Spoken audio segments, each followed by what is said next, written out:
안녕하세요. 반갑습니다. 4월 7일 화요일 셋째 날입니다. 하나님은 사랑이시다. 함께 살펴보게 될 저는 포트리 교회를 섬기는 김현수입니다. 우리의 삶에 사랑이 없다면 어떻게 될까요? 우리의 목적과 생각과 그리고 우리의 모든 방향들은 무미건조해질 것입니다. 사랑이 없는 부부만큼 치명적이고 또 잔인한 관계는 없을 것입니다. 하나님께서 우리를 지배하시고 우리를 관리하시고 우리에게 그분의 능력을 베푸시는 존재라고 한다면 거기에 사랑이 있을 때 비로소 우리는 안전하고 감사하며 또 기쁨이 있고 기대가 있을 것입니다. 하지만 사랑이 없다면 그 모든 것들은 전혀 우리에게 도움이 되기보다는 두려움과 공포를 가지게 할 것입니다. 하나님의 놀라우신 섭리가 우리에게 함께 하셔서 매 순간마다 이 사랑을 경험할 수 있도록 하신다면 그것같이 행복하고 좋은 일은 없을 것입니다. 함께 기도드리고 말씀을 살피겠습니다. 저희들을 사랑하시는 아버지 하나님, 저희들에게 주님을 바라보며 주님께서 베푸시는 사랑을 경험할 수 있도록 인도하여 주셔서 감사합니다. 세상의 모든 신들이 가지고 있지 않은 사랑을 주님께서는 저희들에게 주시고자 하시고 베풀어 주시니 주님, 저희들 그런 주님을 인하여 감사를 드리며 그런 주님을 알았음에 저희들의 가슴 속에 감동과 기쁨이 있습니다. 주님, 저희들 그런 주님과 함께 살아갈 수 있도록 인도하시고 주님께서 역사하시는 그 놀라운 섭리들을 따라가기를 즐겨할 수 있도록 도와주시옵소서. 주의 크신 능력이 오늘도 주님 앞에 간절히 기도드리는 사람들의 마음속에 역사하셔서 또 그들의 기도를 주님 안에서 들어주심으로 주님을 온전히 섬기며 따라가며 믿음으로 나아갈 수 있도록 인도하여 주옵소서. 주님 모든 것을 주님께 의탁합니다. 주의 거룩하신 영께서 마치는 순간까지 함께 하옵시기를 저희들을 사랑하시는 예수님의 이름으로 감사하며 기도드립니다. 아멘. 기억절 함께 살펴보겠습니다. 영생은 곧 유일하신 참 하나님과 그가 보내신 자 예수 그리스도를 아는 것이니이다. 요한복음 17장 3절 말씀이에요. 사랑은 아마도 그리스도인이 하나님의 성품을 묘사할 때 가장 익숙하게 사용하는 용어일 것입니다. 이는 요한일서 4장 8절에 기록된 하나님의 정체성과 관련한 관한 선언, 곧 하나님은 사랑이심이라 라는 말씀 때문일 것입니다. 요한은 하나님은 사랑하신다 라고 말하고 있지 않습니다. 하나님은 사랑이시다 라고 말합니다. 사랑은 하나님의 성품이고요. 그분의 본질 그 자체입니다. 많은 사람들에게 있어서 이 하나님의 모습은 항상 왜곡되고 불완전한 인간적인 사랑의 정의에서 비롯합니다. 그러나 우리의 사랑에 대한 정의 자체가 하나님이 어떤 분이신지와 당신이 거룩한 말씀으로 자신에 대해 어떻게 계시하는지에 따라 정의되어야 합니다. 요한일서 4장 7절부터 19절에 있는 말씀에서 사랑에 대해 우리에게 무엇을 설명해 주는지 함께 살펴보겠습니다.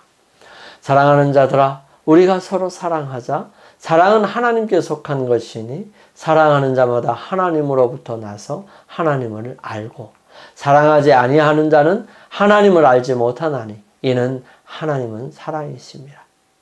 하나님의 사랑이 우리에게 이렇게 나타난 바 되었으니 하나님이 자기의 독생자를 세상에 보내심은 그로 말미암아 우리를 살리려 하심이라. 사랑은 여기 있으니 우리가 하나님을 사랑한 것이 아니요 하나님이 우리를 사랑하사 우리 죄를 속하기 위하여 화목제물로 그 아들을 보내셨습니다. 사랑하는 자들아, 하나님이 이같이 우리를 사랑하셨은즉 우리도 서로 사랑하는 것이 마땅하도다. 어느 때나 하나님을 본 사람이 없으되 만일 우리가 서로 사랑하면 하나님이 우리 안에 거하시고 그의 사랑이 우리 안에 온전히 이루어지느니라. 그의 성령을 우리에게 주심으로 우리가 그 안에 거하고 그가 우리 안에 거하시는 줄을 아느니라.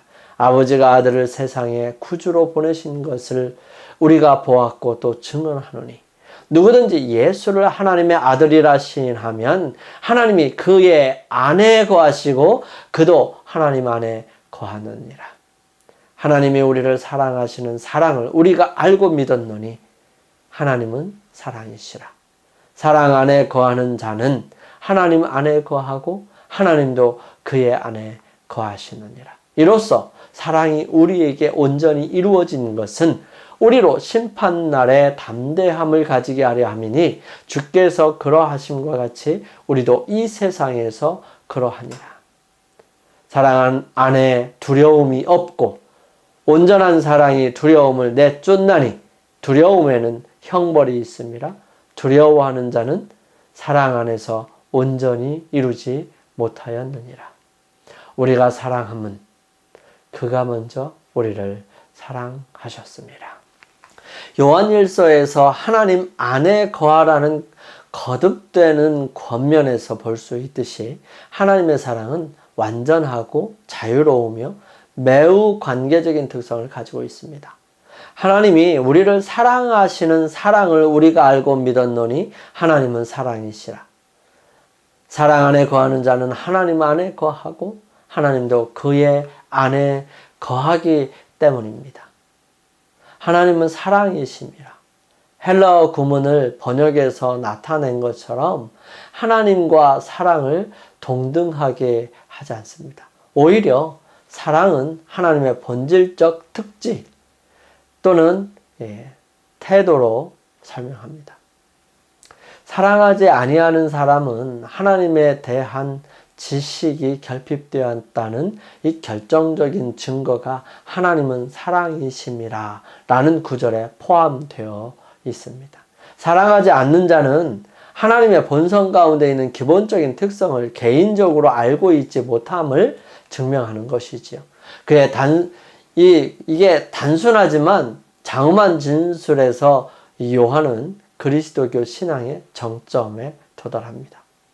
이교도들에게 최고의 신적인 존재가 있다면 그는 그의 숭배자들에게 거의 관심을 가지고 있지 않고 멀리 떨어진 존재인 반면에 많은 악한 영은 아주 가까이 있습니다.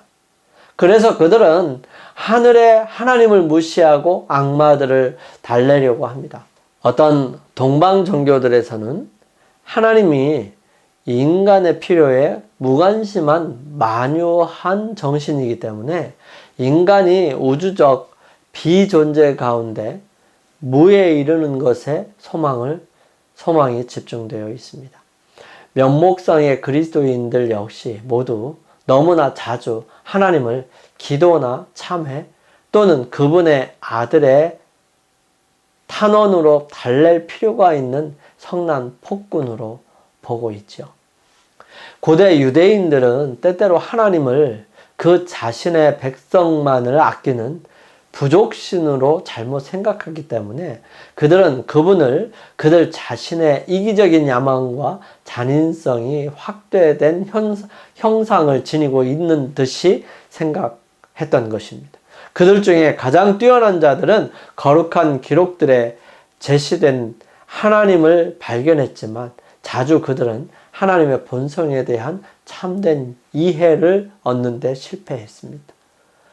하나님의 아들이 지상에 왔을 때 사람들은 하나님이 사랑임을 알 수 있었지요.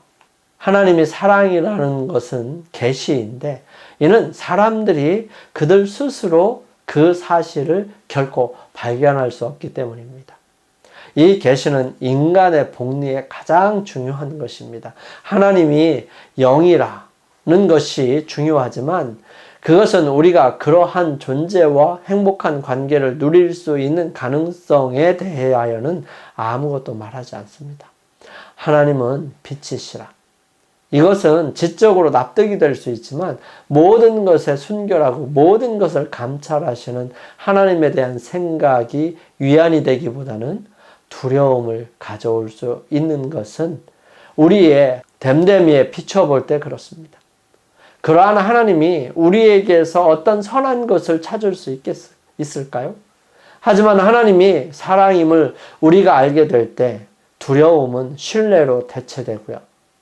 또 그분이 우리를 돌보신다는 것을 알기에 우리는 신뢰를 가지고 우리 하늘 아버지의 손에 우리 자신을 맡기게 되는 것입니다. 하나님은 사랑이라는 것은 또한 그가 사랑이지 않았거나 사랑이지 않을 때가 없음을 의미하는 것입니다. 그의 본성은 결코 변하지 않습니다. 사랑은 과거에도 그의 두드러진 특성이었고요. 장래에도 계속 그러할 것입니다. 찰스 웨슬러가 하나님과 그의 자신의 관계에 대해 말하면서 당신의 본성과 당신의 이름이 사랑임을 영원토록 증명할 것입니다. 라고 말한 것처럼 우리도 스스로 그것을 증명할 수 있습니다. 하나님은 사랑이라는 진술은 구원의 계획을 이해하는데 무한한 가치가 있습니다.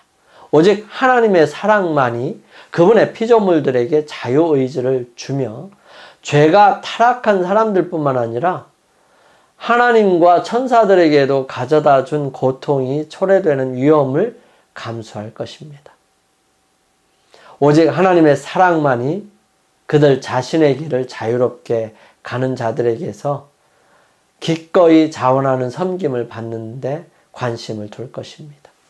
또한 죄가 들어왔을 때 오직 하나님의 사랑만이 이 우주로 하여금 선과 악의 대쟁투에서 근본적인 실상을 완전히 이해할 수 있도록 해서 어떠한 자아 추구와 증오도 더 이상 일어나지 않도록 확실하게 해줄 계획을 고안할 수 있는 인내와 의지를 가질 수 있게 할 것입니다.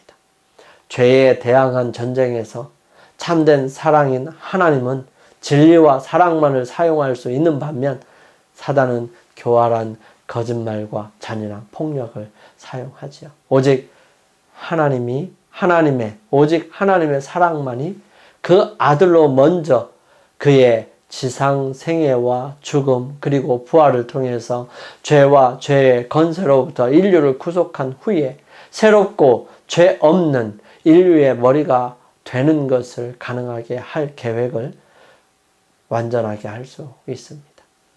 그분이 바로 이 본성 때문에 하나님은 이 놀라운 계획을 고안하고 수행할 수밖에 없었던 것이지요.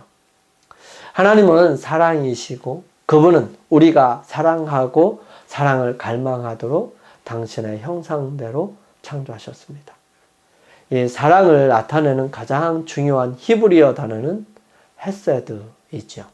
이 단어는 인류를 향한 하나님의 언약적인 사랑을 묘사하고 충성, 보호, 변함없는 그리고 다정함 같은 특성을 포함합니다. 고대 히브리어와 헬라어는 하나님을 지칭하는 다양한 이름들을 사용하고 있는데요.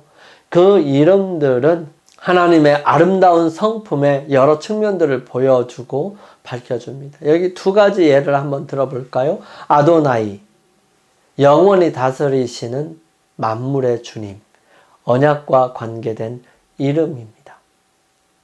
여호와 이레, 주께서 예비하시리라. 하나님의 사랑의 가장 위대한 표현은 당신의 아들을 이 땅에 선물로 보내시고 죄인들을 위해 죽으신 것을 통해서 궁극적으로 나타납니다.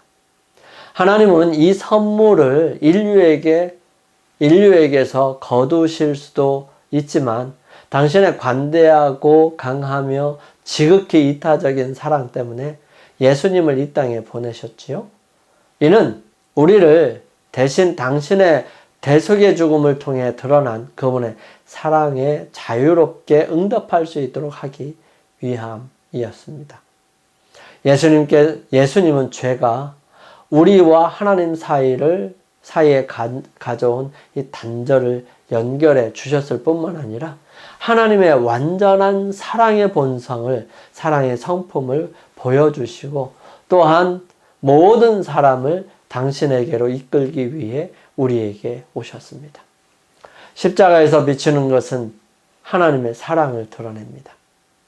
그 사랑은 우리를 그에게로 이끌어줍니다. 만일 우리가 이 이끄심을 저항하지 않는다면 구주를 십자가에 못 박혀 한 죄를 회개하는 가운데 십자가 밑으로 인도함을 받을 것입니다. 그때에 믿음으로 말미암아 하나님의 영이 사람의 심령에 새 생명을 지어줍니다. 사상과 욕망은 그리스도의 뜻에 순종하게 되지요. 심령은, 마음은 우리들 속에 역사하셔서 모든 것을 자기에게 복종하게 하시는 그분의 형상으로 새로 지음을 받게 됩니다. 그때에 하나님의 율법이 심령에 쓰여지게 되며 우리는 그리스도와 더불어 나의 하나님이여 내가 주의 뜻 행하기를 즐기나이다 라고 말할 수 있게 됩니다. 영감의 교훈입니다. 하나님의 사랑은 예수님 안에 나타난 하나님의 사랑은 우리에게 하나님의 성품에 대한 참된 개념을 갖게 할 것이다. 우리가 우리의 죄악을 인하여 창에 찔리신 그리스도를 바라볼 때 우리는 하나님의 율법을 범하면서 당신의 은총 가운데 머물러 있게 될 수 없음을 깨닫게 될 것이며 우리는 죄인들로서 그리스도의 공로를 붙잡고 죄 짓는 일을 그쳐야 한다는 것을 깊이 느끼게 될 것이다. 그렇게 될 때 우리는 하나님께 가까이 나아가게 된다. 가랴 뽑은 기별 1권 312페이지에 있는 말씀이에요. 우리 함께 기도드리겠습니다. 저희들을 사랑하시는 아버지 하나님, 사랑을 말하고 노래하면서도 언제나 당신의 놀라운 사랑 앞에서 부끄러울 뿐입니다. 죄 가운데 있는 부족한 종이지만 우리를 죽음에서 건지시는 예수님의 놀라운 사랑을 의지하며 오늘도 그 사랑을 담고 조금씩 따라가기를 기도합니다. 가르쳐 주시고 인도하여 주시옵소서. 주님의 놀라우신 은혜에 또 사랑에 감사를 드리며 저희들을 사랑하시는 예수님의 이름으로 감사하며 기도드립니다. 아멘.